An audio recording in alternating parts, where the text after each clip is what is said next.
ప్రపంచంలోనే ఎత్తైన ఏకశిల వినాయకుడు వందల సంవత్సరాలుగా గుడి లేకుండా ఉన్నాడని మీకు తెలుసా?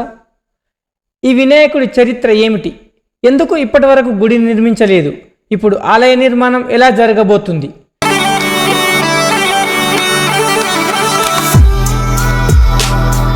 శతాబ్దాలుగా గుడి కోసం ఎదురుచూస్తున్న వినాయకుడికి ఇప్పుడు ఆలయం నిర్మాణం జరిగితే ఆవంచ గ్రామానికి కొత్త గుర్తింపు వస్తుంది.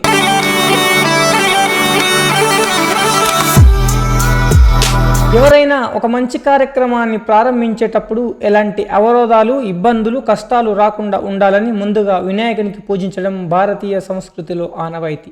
అందుకే మనం ఏ పని మొదలుపెట్టినా ముందుగా గణపతిని ప్రార్థించి తర్వాత కార్యక్రమాలు ప్రారంభిస్తాం. కానీ ఆశ్చర్యకరమైన విషయం ఏంటంటే క్రీస్తు శకం 13వ శతాబ్దం నుంచి ఇప్పటి వరకు ఉమ్మడి పాలమూరు జిల్లాలోనే కాదు, ప్రపంచంలోనే ఎత్తైన ఏకశిల విగ్రహం ఉన్న వినాయకుడికి ఇప్పటి వరకు ఆలయం నిర్మించబడలేదు. ఇప్పుడు ఈ విషయం మళ్ళీ వెలుగులోకి వచ్చింది. అదే గ్రామం నుంచి సర్పంచ్గా ప్రారంభించి మంత్రిగా ఎదిగిన చెర్లకోల లక్ష్మారెడ్డి ఈరోజు మీడియా సమావేశం ఏర్పాటు చేసి ఆ వినాయకుడికి భారీ ఆలయం నిర్మించబోతున్నామని ప్రకటించారు. వినాయకుడికి 32 రూపాలు ఉన్నాయని, అందుకే ప్రధాన గణపతి ఆలయం చుట్టూ 32 చిన్న చిన్న మండపాలు నిర్మించే ప్రణాళిక సిద్ధం చేస్తున్నామని తెలిపారు. దీనికోసం ప్రముఖ పూజారులు, తంత్రులు, వేద పండితులను కలిసి ఆగమశాస్త్రం ప్రకారం ఆలయ నిర్మాణం ఎలా ఉండాలి అనే విషయంపై వివరాలు సేకరిస్తున్నామని తెలిపారు. ఇప్పటికే ఆలయానికి సంబంధించిన బ్లూ ప్రింట్ సిద్ధమైందని, భక్తులు మరియు దాతల సహకారంతో ఆలయాన్ని నిర్మించి ఆవంచ గ్రామాన్ని ఒక ప్రముఖ పర్యాటక ప్రాంతంగా అభివృద్ధి చేస్తామని లక్ష్మారెడ్డి తెలిపారు.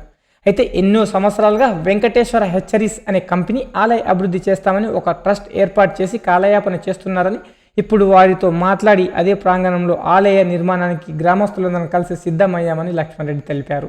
త్వరలోనే ఆలయ నిర్మాణానికి సంబంధించిన మంచి వార్తను ప్రజలకు తెలియజేస్తామని, ఆవంచ గ్రామ ప్రజలను సంతోషపరుస్తామని మాజీ మంత్రి లక్ష్మారెడ్డి అన్నారు.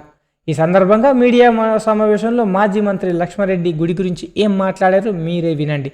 వార్త నచ్చితే షేర్ చేయండి, లైక్ చేయండి, సపోర్ట్ చేయండి.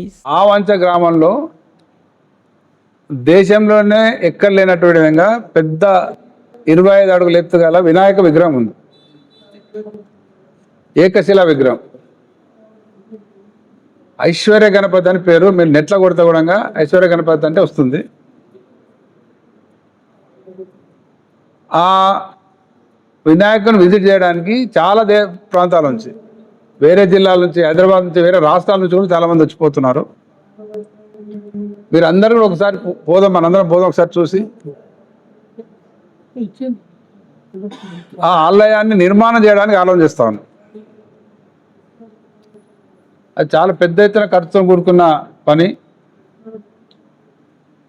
అయితే దాదాపు 10 సంవత్సరాల క్రితమే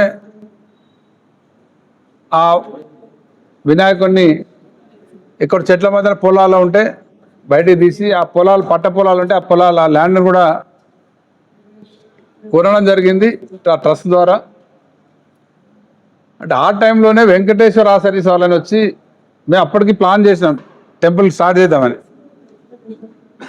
వెంకటేశ్వర ఆచార్యస్ వాళ్ళు వచ్చి మేము టేక్ ఓవర్ చేస్తాం, మేము కడతామంటే వాళ్ళకి హ్యాండ్ ఓవర్ చేసినాం. ఇక టైం దాటిపోతుంది, వాళ్ళు పని చేయలేదు.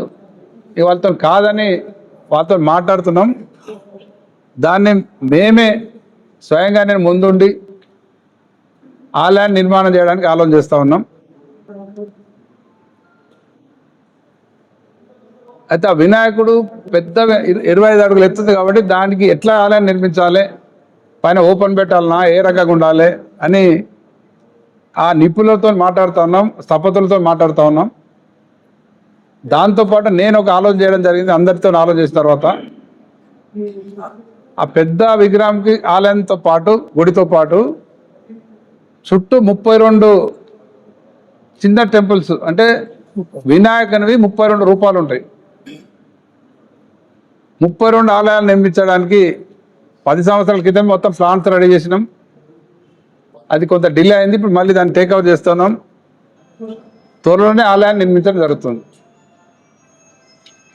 ఆలయాన్ని నిర్మిస్తే ఈ ప్రాంతంలోనే ఒక పెద్ద విజిటింగ్ ప్లేస్ అవుతుంది. ఏదైతే మన కాణిపాకం వినాయకుని దగ్గర పోయేట్లయితే పోయేస్తున్నామో అట్లా ఈ ప్రాంతం వాళ్ళు కూడా ఇక్కడ చుట్టుపక్కల అంతా కూడా రావడానికి అవకాశం ఉంటుంది. ఇదంతా ఒక టూరిస్ట్ ప్లేస్ అయిపోతుంది. చాలా బ్రహ్మాండంగా చేయడానికి అవకాశం ఉంది. ఆ దిశగా ఆలోచన చేస్తున్నాం, ప్రయత్నం చేస్తూ ఉన్నాం. దానికి అందరి సహకారం తీసుకొని ఆలయాన్ని నిర్మించడానికి ప్రయత్నం చేస్తూ ఉన్నాం.